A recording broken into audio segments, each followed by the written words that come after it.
Seven of pentacle जो है इसमें आप देखोगे कि ये सेमी ब्राइट कार्ड है, एक्चुअली थोड़ा सा ब्राइट साइड की तरफ ही है। इसमें एक पेड़ लगा हुआ है जिसके ऊपर सिक्के उग रहे हैं। ऐसा पेड़ काश हम सबके घर में होता। कल्पतरु एक वर्ड होता है, जो अगर आपको ध्यान हो कि हमारे पुराणों में और हमारी कहानियों में कल्पतरु नाम का एक पेड़ होता है, जो जिससे जो मांगो आपको मिल जाता है, जितने पैसे मांगो आपको मिल जाते हैं। तो हो सकता है ये कल्पतरु है। तो ये पर्सन जो है सारे दिन इसने ये पेड़ लगाया है। ये पेड़ जो है इसी पर्सन ने लगाया है, पूरी मेहनत की है। किसी पेड़ को ग्रो करने के लिए जो है आपको पता है, या किसी फसल को ग्रो करने के लिए कितना मेहनत करनी पड़ती। और इस पर्सन ने पूरी मेहनत की है, हर तरह से जो है गार्डनिंग में, मतलब जब जरूरत पड़ी तो उसने प्रूनिंग भी की, मतलब टहनियां भी काटी, एंड जो चीजें जो है सड़ रही थी उनको भी निकाला, खाद भी दी, पानी भी दिया, धूप से भी बहुत तेज धूप से भी बचाया, एंड बहुत सर्दी से, मतलब हर तरह से इसने मेहनत की है। अब ये थक गया है मेहनत करते करते, और ये जो है इस पेड़ को देख रहा है, इस पेड़ पे फल तो आगे हैं पर ये फल अभी पके नहीं है। खाली एक फल पका है। मेहनत हो सकता है इसने 1 साल से की हो इस पेड़ के ऊपर। उसका एक फल आप देखो तो उसके पैरों में गिरा। तो ये कार्ड कह रहा है, जब आप किसी प्रोजेक्ट के ऊपर पूरी मेहनत करते हैं, अपनी तरफ से पूरी जो है जान लगा देते हैं, और उसके फ्रूट्स जो है टाइम पे ना, आप मेहनत तो सारा टाइम तो आप इस प्रोजेक्ट के ऊपर दे रहे हो, सारा टाइम तो आप इसकी देखभाल कर रहे हो, एंड आपने अपनी फैमिली भी निग्लेक्ट की, और उसके बाद भी जो है पता चला कि आने चाहिए थे आपके पास 7 फल और आया खाली एक फल, तो जिससे आपकी ना तो बिल्स पे हो सकते हैं, ना आपके बच्चों की पढ़ाई, ना आपकी मतलब फैमिली की जरूरतें पूरी हो सकती है। तो ये कार्ड जो है, ये कार्ड कह रहा है कि अभी इन फलों को मैच्योर होने में टाइम लगेगा। तो स्लो प्रॉफिट का ये कार्ड है। बहुत, जिसे कहते हैं ना, एक डल वेटिंग पीरियड का कार्ड है, जिसमें आपको वेट करना पड़ता है। और जब बहुत ज्यादा वेट करना पड़ता है तो इंसान जो है ना वो 7 नंबर का कार्ड इवेल्युएशन का, असेसमेंट का, एंड अननोन चीजों का कार्ड है। एंड अब जो है ये वेट करते करते थक गया। अब इसे लग रहा है कि मैं इस प्रोजेक्ट में और ध्यान करूं या ना करूं, या मैं अपनी स्ट्रैटेजी बदलूं कि घर में कुछ पैसे आए, या फिर जो है मैं ये काम को ही छोड़ दूं, क्योंकि इसको करता रहूं तो इससे तो मेरा मेरा और मेरे परिवार का जो है गुजारा नहीं होने वाला। तो वो क्रॉस रोड्स वाला टाइम, जब कहते हैं ना time out kind of A card, जैसे कोई गेम चल रही है तो एक टाइम के बाद रेफरी कहता है टाइम आउट, जो आपने कर लिया था जितने बन गए, अब रिजल्ट आने की तैयारी है। तो ये रिजल्ट तो बात की बात है, ये तो अब टाइम आउट तो हो गया। अब ये देख रहा है कि मैं जिस डायरेक्शन में मैंने अपनी एनर्जी, अपनी मेहनत डाली है, वो ठीक भी थी डायरेक्शन, क्या वो सही भी थी? पर फल तो आ चुके हैं ना, पर मेच्योर नहीं हुए। तो डेफिनेटली फल ये आएंगे तो सही, इनका जो है इसको रिजल्ट तो मिलेगा। पर अब ये उस सिचुएशन पे है जब इसे समझ नहीं आ रहा मैं क्या।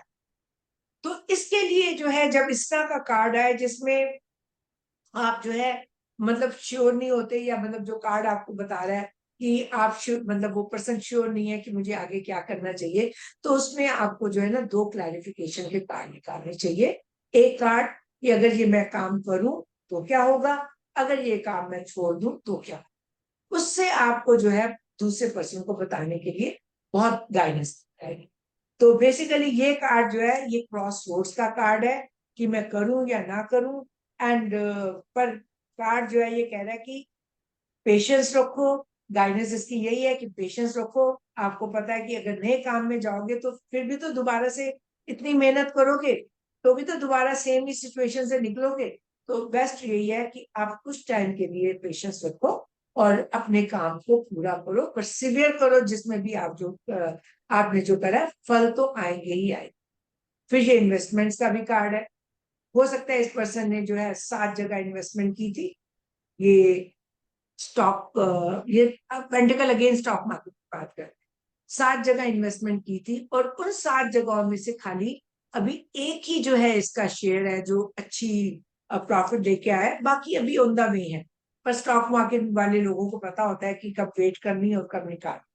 एंड इन्वेस्टमेंट्स का भी कार्ड है कि आपने इन्वेस्टमेंट की, तो ये कार्ड जो है जिसमें कहते हैं कि आपके पास फल तो आएंगे, फल लेट आएंगे, तो कोई बात नहीं, थोड़ी पेशेंस रखो एंड जो कुछ आपने जो किया है उसको पहले फिनिश करो।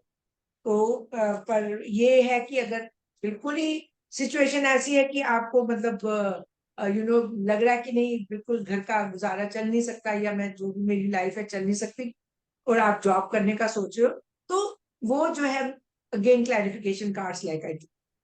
एंड ये कार्ड जो है पास्ट में, प्रेजेंट में, फ्यूचर में अगर आए, तो पास्ट में ये वही सेम कि जब आप जो है क्रॉस रोड्स पे थे, आपको समझ नहीं आ रहा था कि आप आगे किस रास्ते जाएं, एंड आपको कोई एक डिसीजन लेना पड़ा था। अब वो डिसीजन जो है मतलब वो इंट्रोस्पेक्ट करके लेना पड़ा था, हर चीज प्रोज एंड कॉन्स देख के। तो वो डिसीजन आगे क्या हुआ क्या नहीं हुआ वो तो आगे का कार्ड बताएगा। तो दैट इज पास्ट। प्रेजेंट में अब आप उस सिचुएशन में हैं, एंड मतलब इस समय जो है आप एक रियलिटी चेक कर रहे हैं कि मेरे को जो है ओवरऑल कितने मेरे मतलब इससे मुझे आगे चल के भी कितना फायदा होने की उम्मीद हो सकती है, और आपको लगता है कि आगे भी ये इसी तरह से ही चलेगा, तो देन आपके ऊपर है। और ये कार्ड अगर फ्यूचर में आए, तो फ्यूचर में अगेन दिस इज सेइंग कि जो भी आप काम कर रहे हैं उसमें फल तो आएंगे, प्रॉफिट तो होगा, क्योंकि ओवरऑल ये थोड़ा सा पॉजिटिव कार्ड है। प्रॉफिट तो होगा पर बड़ी देर से होगा। तो उस चीज के लिए अपने आप को गेन, रेनी डे के लिए जो है अपने आप को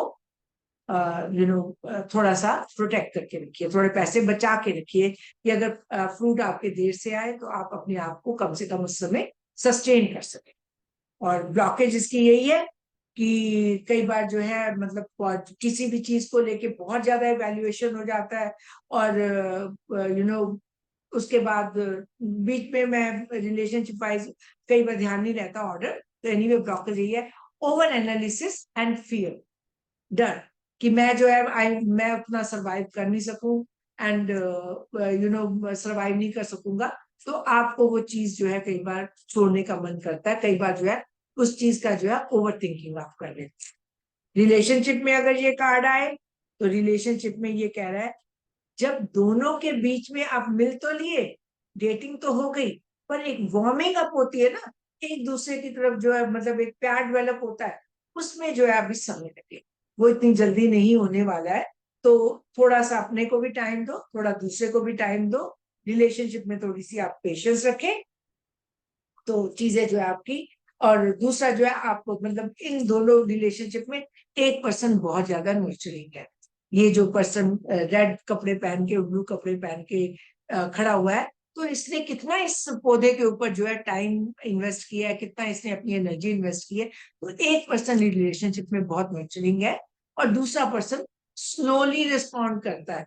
तो अगर कोई कॉन्फ्लिक्ट है तो ये कार्ड जो है, वैसे भी पेंटिकल्स वाले इतनी जल्दी सेपरेट नहीं होते हैं, तो अगर कोई कॉन्फ्लिक्ट है तो डेफिनेटली ये कार्ड कह रहा है कि आप जो है आराम से बैठ के एक दूसरे की परेशानी, हर कॉन्फ्लिक्ट कम्युनिकेशन से सॉल्व हो सकता है। ऐसा नहीं है, तो वही गाइडेंस यही है। और सिंगल कोई पर्सन है तो उसके लिए ये कार्ड कह रहा है कि एक ऑफर तो आपके पास आ चुकी है, बाकी कुछ ऑफर्स ऑन द लाइन है, जैसे आजकल ब्यूरोज होते हैं ऑन द लाइन है, जिनको अभी मैच्योर होने में टाइम लगेगा। थोड़ा सा पेशेंस रखो, जल्दीबाजी में डिसीजन आप शादी के लिए या डेटिंग के लिए अभी मत लो, थोड़ा सा जो है पेशेंस रखिए। और हेल्थ में ये है कि हेल्थ में कुछ एरियाज में इंप्रूवमेंट हो जाएगी, क्योंकि एक फल तो इसके पास आ गया ना, कुछ एरिया में इंप्रूवमेंट हो जाएगी, कुछ एरियाज में इंप्रूवमेंट होने, जो 6 इसके ऊपर लगे हुए हैं, ये जो 6 इसके ऊपर लगे हुए हैं, कुछ एरियाज में इंप्रूवमेंट होने में टाइम लगेगा, पर एक एरिया आपका बिल्कुल ठीक हो जाएगा। मल्टीपल प्रॉब्लम्स भी कई बार होती है ना, तो दिस इज टॉकिंग ऑफ कि थोड़ी पेशेंस रखो, चीजें बेटर हो जाएंगी। और वैसे भी आपसे मैंने बताया था कि 6, 7, 8 थोड़ा टाइम लेके वो डिजीजेस जो है ठीक होते हैं, इतनी जल्दी नहीं होते हैं। 4 तक वाले डिजीजेस बड़ी जल्दी ठीक हो जाते हैं। तो 7 नंबर का कार्ड है। और ये कार्ड अगर आपका करियर वगैरह, करियर या जॉब में आए, तो your hard work has started paying you little bit, जो भी आपका करियर है, पर अभी जो है बाकी चीजें अभी आपको और सीखने की जरूरत है, थोड़ा सा और पेशेंस रखने की जरूरत है। उसके बाद जो है आपकी चाहे स्टॉक मार्केट में चाहे आपके बिजनेस में फ्रूट्स आने में थोड़ा सा समय लगेगा, या आपकी इन्वेस्टमेंट जहां आपने की हुई है वहां की जो है मतलब आपके वहां से गोल मीट करने में अभी थोड़ा सा समय लगेगा। एंड और क्या रह गया इसमें? I think that's about it. नहीं, ऑब्स्टेकल, डल वेटिंग पीरियड, ये सबसे बड़ा ऑब्स्टेकल है। जब इतना वेट करना पड़ जाए तो इससे बड़ा ऑब्स्टेकल और क्या होगा। और ये कार्ड अगर आपका जो है गाइडेंस में आ जाए, तो गाइडेंस में आपको पहले ही बता चुकी हूँ, कोई दूसरा भी काम आप शुरू करोगे तो आप जो है अगेन फिर आपको वेट करना पड़ेगा, तो इसी काम को और थोड़ा सुधार लो ना, इसी काम के ऊपर थोड़ा और मेहनत कर लो, परसिस्ट कर लो, परसिवियर कर लो, चीजें आपकी जो है मेच्योर हो जाएंगी। तो this was our 7 of pentacle. ये इनकंक्लूसिव कार्ड है। ऐसे कार्ड्स के लिए मोस्टली 7 नंबर के कार्ड इनकंक्लूसिव ही होते हैं। ऐसे कार्ड्स के लिए हमें यस और नो के लिए अलग एक छोटे छोटे 2 कार्ड के स्प्रेड बनाने पड़ते हैं, वो जब हम आगे प्रैक्टिस करेंगे तो मैं मैम जानवी जी मैम पूछ रही है, does long shoes depict safety like safe future? Long shoes depict safety? Yes they can, yes yes. वैसे ये वर्किंग शूज है, पर यहाँ लॉन्ग शूज है तो प्रोटेक्शन एक्चुअली डिपिक्ट करते हैं। सेफ्टी भी आप कह सकते हो, पैर भी तो आपके सेफ है ना लॉन्ग शूज पहनने से। हाँ, they can safety. And another, ma'am पीछे माउंटेन भी है, माउंटेन। हाँ बेटे, माउंटेन्स तो दे आर टॉकिंग ऑफ कि छोटी छोटी ऑब्स्टेकल्स को क्रॉस कर चुका है। माउंटेन्स बहुत पीछे रह गए, ये उन ऑब्स्टेकल्स को क्रॉस करके आगे आ चुका है। और मैम इस पैर के राइट लेफ्ट हैंड साइड में जो ग्रास है उसका क्या मीनिंग है? क्या क्या एक क्या तरफ तो पैर पौधा के है लेफ्ट हैंड साइड पे जो ग्रास है उसका क्या मीनिंग? मैम, एक तरफ तो पौधा बड़ा हो गया, दूसरी तरफ ग्रास है ना। हाँ बेटा, ग्रास का मतलब ये तो मतलब एक टोटल एक उन्होंने आपको वो दिखाया हुआ है ना, एक सिनेरियो दिया हुआ है। मतलब बेसिकली सारा मीनिंग प्लांट पे ही है। हाँ हाँ, सारा मीनिंग प्लांट पे और इस पर्सन पे है। ये तो एक मतलब उन्होंने ग्रीन जगह बनाई हुई है कि मतलब आपको जो है मतलब एक ग्रोथ की जगह बनाई हुई है, पर ग्रोथ में अभी टाइम है।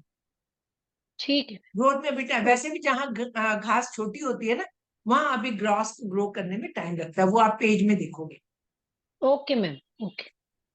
कोई और क्वेश्चन किसी का? नहीं तो 8 ऑफ पेंटिकल